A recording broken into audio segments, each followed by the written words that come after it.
All of a sudden, I see myself being kidnapped. And this woman shows up from nowhere. She's like, you dare move, I will shoot her. When she says hair, I look at the hair. It's actually my daughter. I was telling my sister that I found someone with excitement. A voice tells me, this is not a person. Look closely. Mm-hmm. I saw this thing with 6 legs and 6 hands. It's like you literally slept with the devil. Literally. He said, I want to make you a powerful woman. Yo.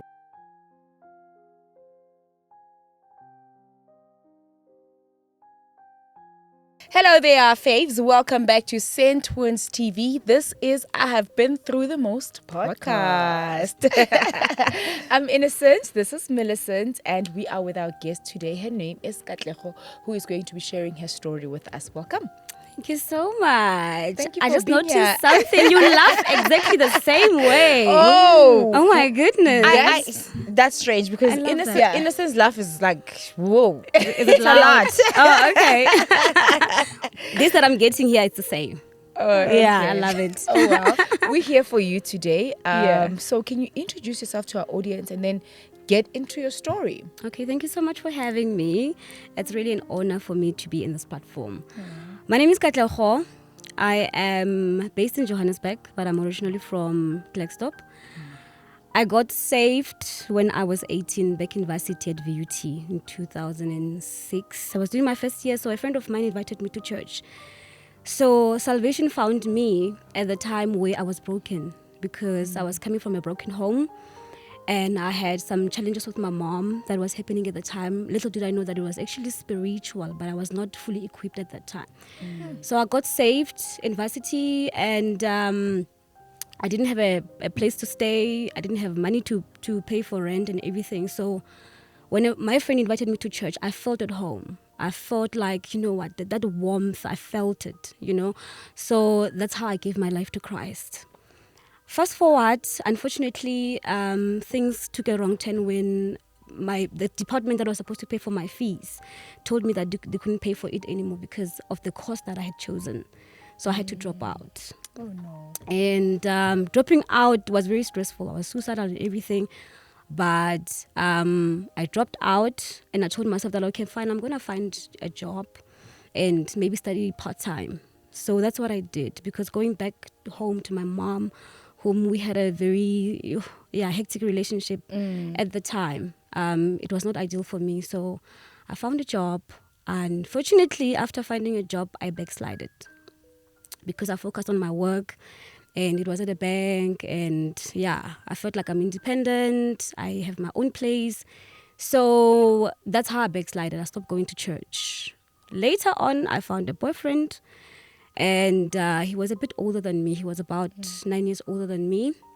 We dated, but then the relationship was very toxic, which then allowed the situation for me to go back to church, because then my former teacher invited me back to church and I went to church, and that's where I found that love again. And from there I never looked back. Let's talk about your relationship. You said it was toxic. What is it that was happening in the relationship that made you unsettled? I'm glad you asked that. Sure, he was abusive emotionally, because he was a bit older than me, about 8 years older. He was very, very emotionally abusive. So, I broke the relationship, went back to church, and 3 years after that, I got ordained as a prophetess, and I started saving. And I was that young person who just, wanted to live a pure life. Yeah. I wanted to be an example. Just going back a little bit, so you said you backslided, if that's a word. So backsliding, by the way, just means you stop going to church and being Christian. Yes. So what made you do that? What made Is there an event that happened in your life that just left you, you know what, I can't do this anymore? Or like, did you just wake up one day and then just decide, no, remember church is not for me? When I went to school, I was not saved. There's a church I was going to, a family church. Yeah. But when I went to varsity, that's when I got introduced to if I can put it that way, to be born again. Yes. Charismatic church, So going back home, I was not in that environment anymore. So that's why then I just focused on my job and Okay. Okay. It's not like you stopped believing and everything. No. It was just you moved away from an environment where you had the access to the church and the Yes. people. And okay, makes sense. Yes. All right. Cool. So I was just on fire for God. I was that type of girl, no sex before marriage. But at that moment, I was saying it from a point of just doctrine. Just saying, oh, this is what the word says. This is what my pastor says. I just want to, do things right. So I want to say this. Out of respect for him, I don't really want to go deeper into what really happened because I know he's a very private person. Okay. Yeah. And That's fine. So How long were you okay. married for? I was married for almost 3 years. Okay. However, I do want to mention something that a lot of what happened in the marriage was spiritual attacks that I was not really equipped for also at that time, right? So it was as if like things were being remotely controlled in the realm of the spirit. I'll tell you why. Because after our divorce, a year after our divorce, he tried to come back. After he had said to me, there's this pastor friend of mine that I was friends with for over 10 years. We used to do ministry together. Okay. That specific pastor who would always invite you to the church. So we had that relationship of brother and sister. But while I was married, my ex-husband said to me, you know what, that person is your husband. I'm not your husband. That person, your friend, is the person that should have married you. Fast forward, I know. Fast forward to... Obviously, that information, we never looked at each other in that way. But when that information came, and he would even start calling me with that guy's surname. This is so and so. Your own husband? Yes.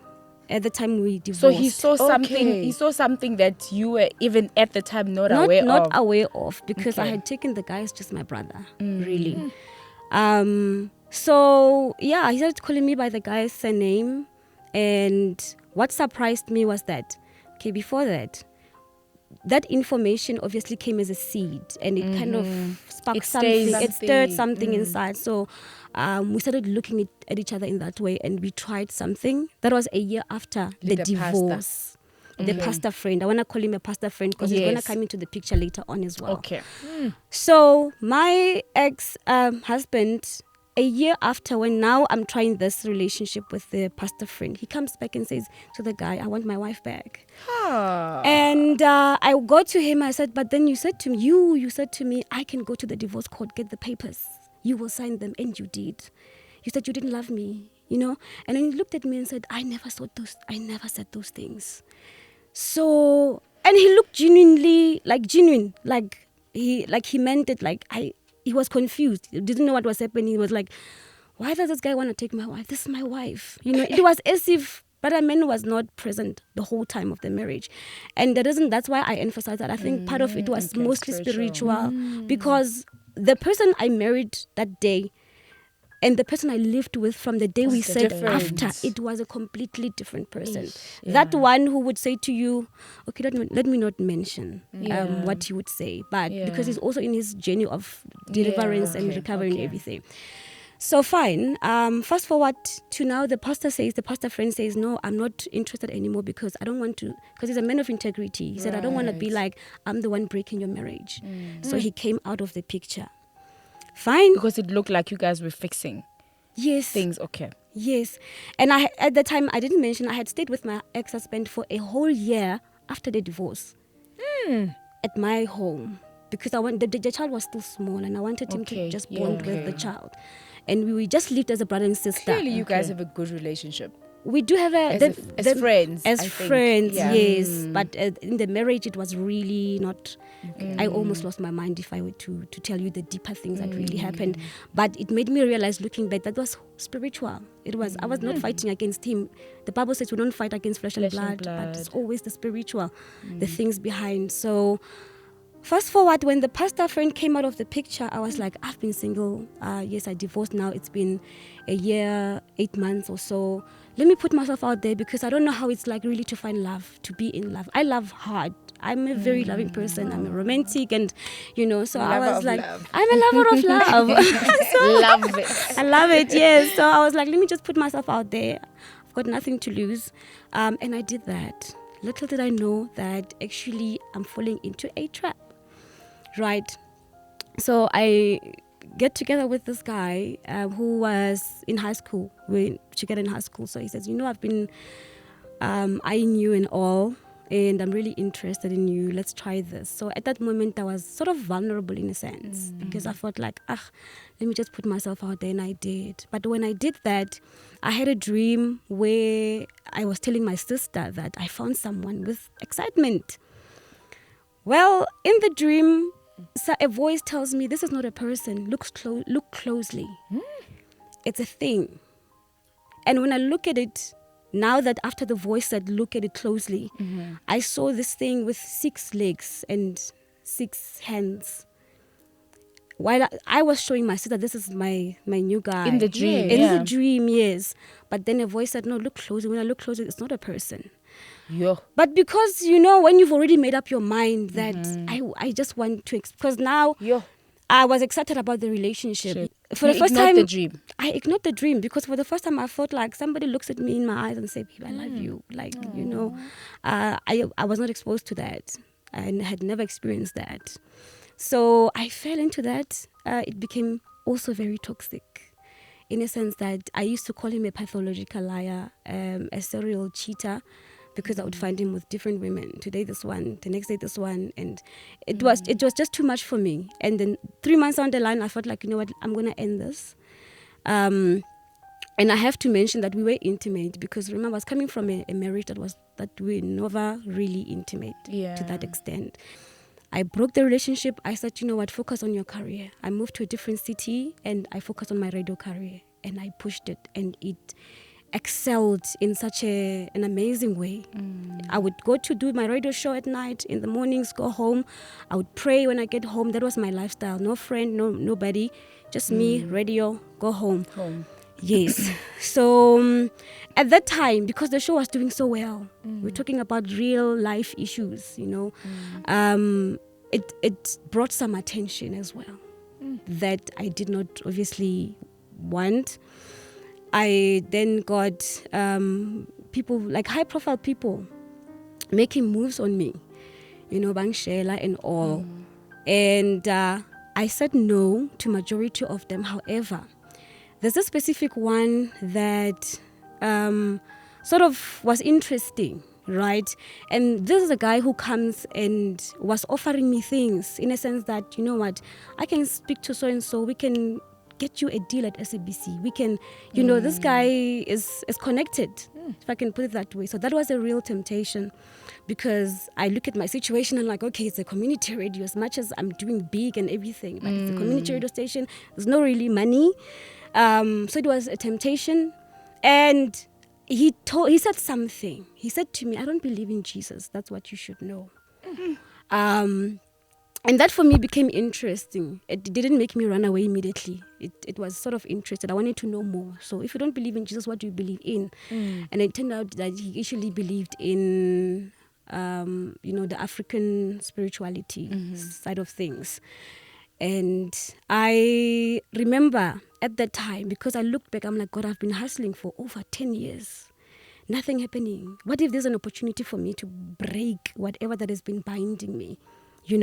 So I would go to do the radio show and go back home. And I remember one day I knelt down and lit a candle. I'm like, okay, God, if this is not you, I don't pray with a candle normally, but I became inquisitive. I wanted to find out that if there are ancestors, I'm lighting this candle, they must then speak to me or what something. So this guy influenced in a way. In a way. Okay. Yes, I wanted to find out more.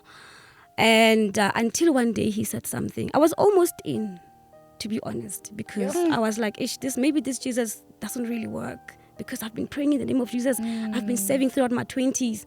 Nothing happening. So why not? So I was almost in. Ne? And then he said something. He said, I want to make you a powerful woman. Yo. And he said, I know you're powerful, but I want to make you a powerful woman. And when he said that, I remembered the scripture where Jesus was tempted was in the wilderness after his fasting. And the devil came and said, if you bow to me, I will give you this. For me, that was it. Red flag. Red flag. Yay. That was it. Okay, God, I know I was about to try something new. However, this sounds like the devil. So am I saying now I'm leaving you for the devil? So wait, you guys were dating now? Not yet. Not yet. He was still making his moves. And already he's trying to sell you. He was still making his move. So at that moment, I knew that, okay, this is a no-go area because I'm not about to serve the devil. Because if I serve the devil, it means my soul is involved. It's over. It's over. So I refused. Refusing that, I realized it gave me some form of authority in the realm of the spirit. That I could do anything. Like I could wake up and say, God, I need 2,000 rands. Before I know it, somebody calls me and say, I have a gig for you to MC. Come in. And when I ask how much, they'll say 2,000. The same amount. The same amount that I'd asked. So I realized that saying no to that specific guy really gave me some form of authority. I got elevated in a way, if I can put it that way. I had so much power because at the time my daughter was not staying with me. Even sometimes when I see her in the dreams being attacked, when I show up and I hug her, we would be covered in a tent, and these witches would be coming, looking for us. We would see them, but they wouldn't see us because we'd be under this light in the form of a tent. Covered. So, yeah. But because the enemy does not give up, right? I then got an inbox from this guy. This is the guy, the main guy that makes the story now. He says to me, hello, my DJ. So when I looked at the inbox, I thought maybe it's one of the listeners. So this is a different guy. So that one, because you denied, you ran. I ran for my life. Awesome. New guy, inbox. For my life. Inbox, he says, he speaks to me. He says, hello, beautiful, my DJ, what. And I became interested to know, okay, who's this guy now? I look at his profile. Oh, guy stays in Centtwinz. Okay, look at his pictures. Whoa, a whole type in my mind. And there's always monitoring spirits. The enemy knows what we want, what we like, and he will bring that. I believe in that moment he felt like she said no to someone who made it obvious that he doesn't believe in the same in thing. Jesus. Let me bring something that she's familiar the to. one who sort of meets the standard. Tell me that I'm a prophet. I used to lead a church of so and so many people, so the conversation started to flow because I feel safe. I feel like, okay, this is... So he's Christian. Hands up, according to him. Yeah. He says. He's a preacher as well. He's a preacher as well. Speaks in tongues. Sure. So I speak to this guy. It happened for such a long time. It took because it was a distance thing. He's there in Centtwinz. I'm in a different city, so it was just an online thing. But because I'm loyal like that, I still stayed loyal. Even though we decided to date online like that. Now he would appear and disappear sometimes after a few months. Come back. Like he would ghost me. And when he comes back, he's all lovey-dovey. Yeah, it's like nothing happened. Hi, babe, I missed you, my love. What? As if everything is normal. So that he was like that. And I started to feel some type of way. In that moment, the pastor friend, you remember him? Yes. That one.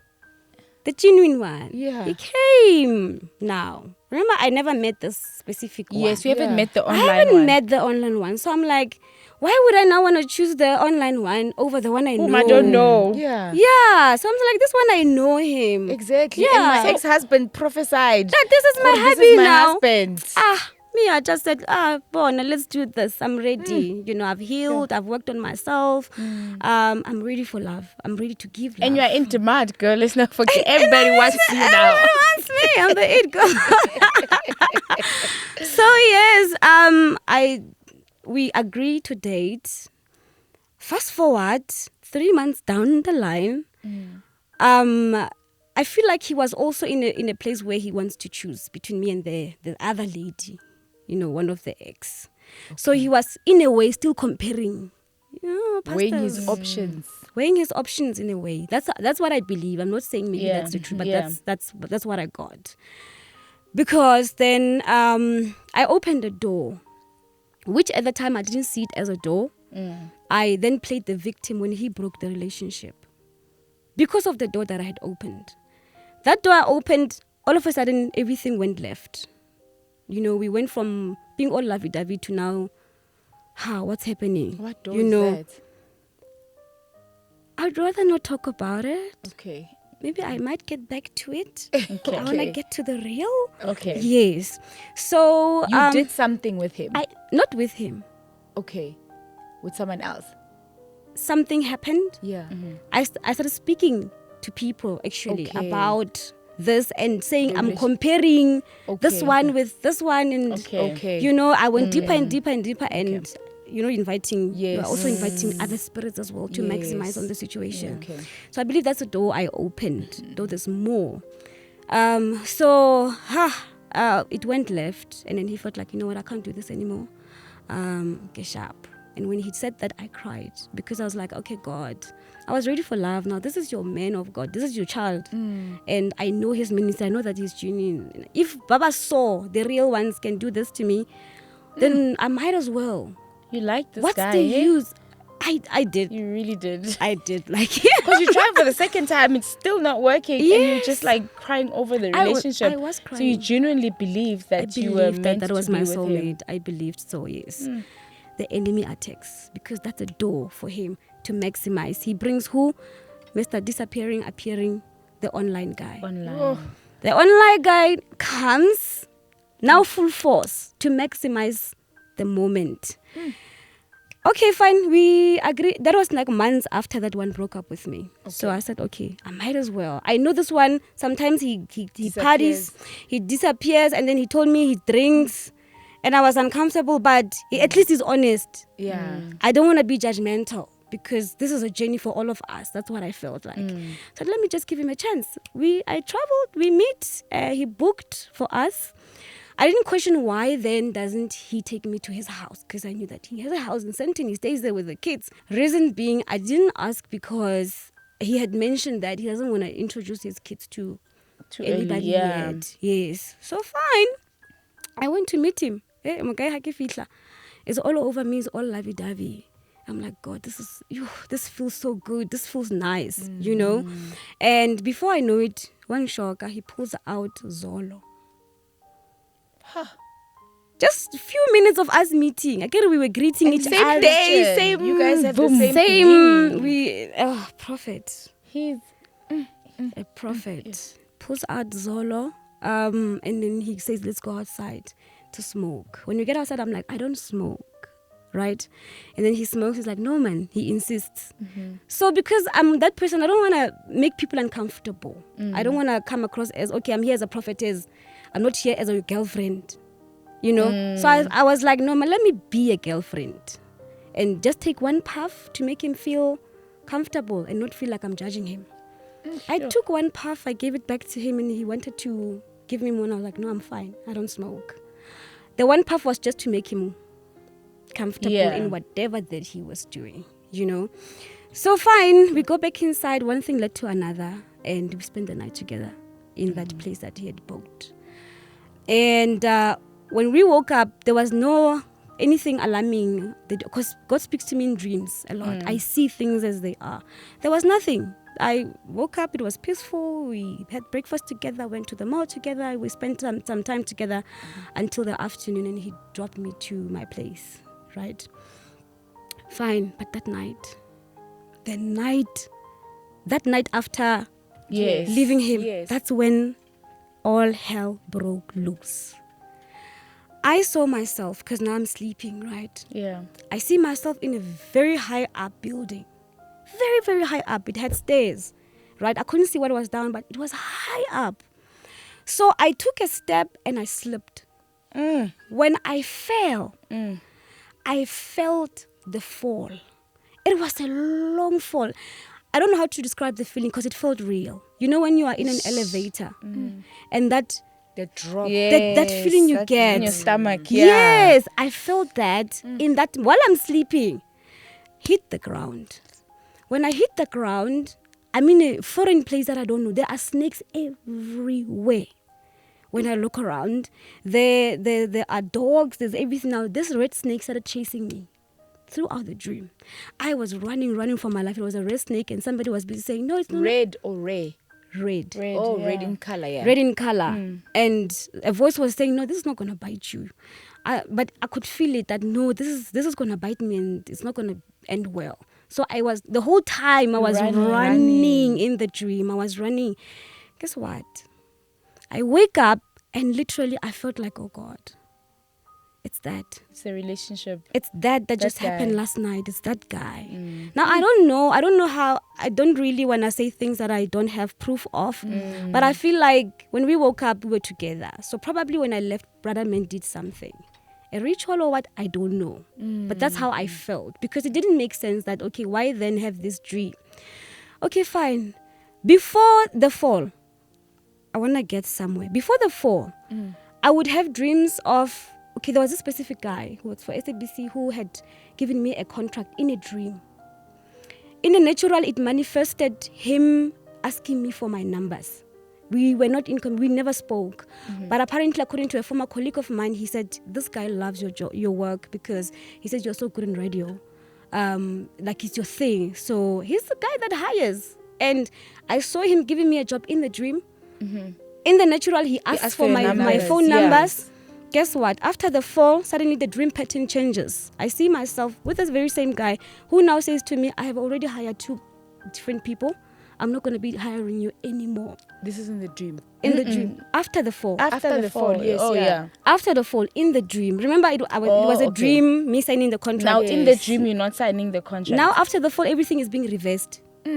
Everything is... Things that were good now are becoming the opposite of what the promise looked like. I would have a dream where somebody's giving me a key, because yearly I've realized that there's a specific month in a year where I start seeing my open heaven in a way. Where somebody would come and say, here's the key, go open anything you want. So the fall came before that time. It was around that time where people were giving me things, money, and saying, okay, here's a car, here's this. Everything got reversed. And guess what? In the natural, it manifested. It really like happened. my car fell in her life, basically. My car broke down with immediate effect. Over a minor issue, I couldn't fix it. I couldn't do anything. And all of a sudden, I see myself being kidnapped. And when they kidnap me, they say, like, we've been looking for you. We've been looking for you. And I tried to fight. So these guys were dragging me into this house. All of a sudden, this woman shows up from nowhere. She's like, you dare move, I will shoot her. When she says hair, I look at the hair. It's actually my daughter. So they captured both of us. So there was nothing I could do at that moment. I just said, okay, fine. I'm in this house. I'm kidnapped. This is happening in the dream. Right? But naturally, everything is going left. South. There was money I was getting every month. It stopped immediately. You know? So did the relationship with this guy progress? No. Or after just that one night, No. everything... It's like you literally slept with the devil. Literally. Everything turned upside down. So that's why you say you don't know what happened. So you guys were intimate, right? So you thinking something spiritual more than that happened? Yes. I believe that, sis. Because then immediately, everything... Immediately. So after the fall, everything went left. I see myself kidnapped. And I knew that, okay, fine, this is only going to take God for me to come out of this. Fine. I prayed, I fasted. I seeked the face of God. I remember crying and weeping and saying, God, cast me not from your presence. Cast me not from your presence. That was my prayer. And in that moment, during fasting, a friend sent me a text to say, you know what, a huge door has been opened before you. Any direction you go to can either take you, backwards to a place of no return, right? So in that moment, I prayed even more because I wanted now direction from God. And that's when I decided to say, pack my bags, go to church. And guess what? I stayed at church. I took my bag because my church was far, about an hour from where I stayed. Where I stayed was a temporary place. And I decided to then go to church, stayed in church in my pastor's office. When I get there, my pastor was not surprised. They're like, okay, you know what? Let's get a mattress. Let's get a pillow. Let's get this. Girl, you stay here. And during my stay at church, I just said, God, I don't want to preach. I don't want to do anything. But besides, it was very difficult for me to even preach, to speak. I was a different person. Like, I couldn't even utter scriptures properly. So much had happened. So much had happened. Yeah. You could tell a power was taken from me in that incident. So during the time I stay there, I would just clean the church, just mind my own business. And the messages the pastor was preaching about was mostly about purity, and that's how I knew that, okay, I'm in the right place. Yes. Because before going there, I wanted to go back to radio, maybe to go. In my mind, I was like, let me go take my things by force. But I realized that it wasn't going to help. You needed the time to I cleanse. needed the time to cleanse, Yeah. be in the presence of God, pray, fast, And one day my pastor preached about taking your scepter back, And I personalized that message and said, God, I'm going to take my star back. Whatever that was taken from me since that night, I'm going to take it back by force. And that's what happened. Shortly after that, I fasted and I saw myself vomiting 2 worms in the dream. Right after that message. This after the deliverance process of prayer and fasting that you went through. Yes, Okay. and the weight that I'd been getting from church. Because my pastor doesn't sugarcoat. He says it like it is, that if you're not going to live a life of purity, you're not going to have impact in your generation. If you sleep outside your marriage, you're not going to have any impact. So I vomited 2 worms. And then when I woke up, when you have swallowed like a big piece of meat, something is stuck here. Before I woke up, a voice said, there's still a big one that's there. You need to cough it out. But I woke up. I wake up still coughing, So I knew I needed to fast again for that one to come out. And then I had a dream a few days after that where I vomited like, it was in a shell. The dream was telling me it's that worm, the last one, but it was covered in a shell. So I felt like I don't want to cut it open and see how it looks like, what's inside, as long as I know that it's out, And that's how I got my deliverance. By So going did you to eventually cough it out? I cough in the dream. In the dream, yes. I did cough it out. It came out in a brown shell. But some strange things did happen after that. Like I would wake up and I would find this snot, like something on my throat. When I cough it out, it looks weird and like after those dreams. So, but I knew that I was delivered. And to confirm everything, to confirm my deliverance, I had a dream where I was sleeping outside on the grass, looking up, and there was a lot of stars above me, very closer, and they were moving and moving, and it was as if there's a man here who's busy saying to me, these are stars and it's in the morning. As they move, make sure that you pray, say whatever that you want, right? And then I saw a shadow of some bed-like shadows moving away, and then he said to me, the man that was next to me that I couldn't see, he said, those are angels. They were here with you right now. So when I woke up, I said, okay, they said something about the morning. It means my morning has come. It means my star is back. And I just felt like God indeed is a merciful God. He is. I had encountered him as Jireh before. I had encountered him as Rapha before. But now I feel like I have now encountered him as a merciful God, God of mercy. And I'm just forever grateful. And restoration. Because even after that dream, things started to sort of change positively. Together. You can see there's definitely a light coming. Sure. So that's Wow. my story. That's your story. So, pastor, online, all of them failed. All of them failed. I want to mention something quickly. I realized that all along I had been dating the same spirit in different bodies. I don't know if I make sense. From the first one that from you the told your toxic sister guy. about. No, from the toxic guy when I came back from varsity. Remember the relationship I had to break? Yeah. When I look at their characteristics, being narcissistic, controlling, and all that. It's one person. It's one person. In different forms. In different forms. It's like the dream that your sister told you about. Yes. To say, I see something, but look closely, it's got many legs. And Yes. yo. I realized that it was actually the same spirit. But I just thank God now that my eyes were opened, because when I speak about purity, I'm not talking about it from a place of condemning anybody. I know what I'm talking about, and it's just to protect destinies. I said on my WhatsApp status that there are sexually transmitted destinies out there. Not just diseases. Not just disease. So, There's STDs in the spirit as well. as we close, are you now living a pure life? 2 years celibate. Wow. 2 years celibate. Because you have seen what sex literally, I mean, I said this, in the beginning of the show, that it almost killed you, because it's more like a spiritual death. just by that one intercourse moment, that spiritual encounter. But we thank God that you're okay now, and that you've overcome. You've truly been through the most, but you've taken your life back. In fact, God gave you your life back, and I'm glad that you see that, and you're putting in the work. You're putting in the effort. And now it's been 2 years. 2 years. And it's not that I hate men. I don't hate men. No, I don't hate sex. No. I just love my God more. That's what I said. I love my God more. So his will be done. If he says live a life of purity in the book of 1 Timothy chapter 4 verse 12, then that's what it should be. Until he sends his son. I said to him, God, I want the special one from your shelf. You must and you're going to wait him, until marriage. and I'm going to wait until then. I love how brave you are for sharing, such a story, because I feel like it is definitely not you alone. I think a lot of people experience it, but there's only certain people who go through it and share. And I think it's so powerful it takes a lot. I think it's so powerful that I don't want to say young girls, but young people especially.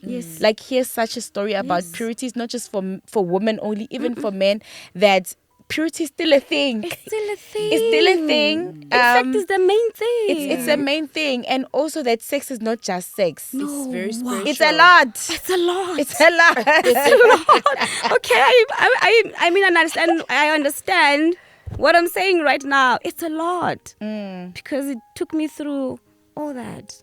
From experience. Wow. What a story. Thank you so much for tuning in right here on I've Been Through the Most podcast here on YouTube. We appreciate your love. We appreciate each and every person who is subscribed. The loyal members who say, I'm not just going to watch, I'm going to be part of the family. I'm going to be part of Centtwinz TV. Thank you for subscribing. Thank you for liking. Thank you for sharing. And thank you for not skipping the ads. And I always say the more you keep coming is the more we're also going to keep the content coming. So do the right thing. Thank you so much to our amazing guests, Katlego, for sharing your story. I think you are so incredible. Continue telling your story. Thank you so much. And continue preaching purity. Amen. Love it. Love it. Love it. Thank you so much for having me. Right. We've come to the end of the show for myself, Millicent. And myself, Innocent. And our amazing guest, Katlego, is with1.